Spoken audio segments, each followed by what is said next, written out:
لاہور میں government college جی سی university کی M Phil کی گولڈ میڈلسٹ طالبہ نے 3 لڑکوں پر اجتماعی زیادتی کا الزام عائد کیا ہے۔ پولیس نے مقدمہ درج کرکے تحقیقات شروع کر دی ہیں۔ جی سی یونیورسٹی کی طالبہ کی مدیت میں درج ایف آئی آر میں گینگ ریپ کی دفعات شامل کی گئی ہیں۔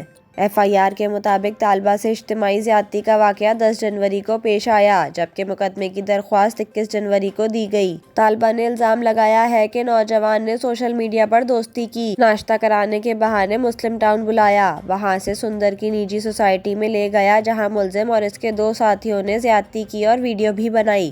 ایف آئی آر کے مطابق طالبہ کا کہنا ہے کہ ملزمان نے ہینڈ بیگ میں رکھی بہن کی چیک بک سے 2 چیک بھی لے لیے۔ ملزمان نے راز فاش کرنے پر ویڈیو سوشل میڈیا پر وائرل کرنے کی دھمکی دی۔ پولیس کے مطابق ملزمان کی تلاش شروع کر دی گئی ہے۔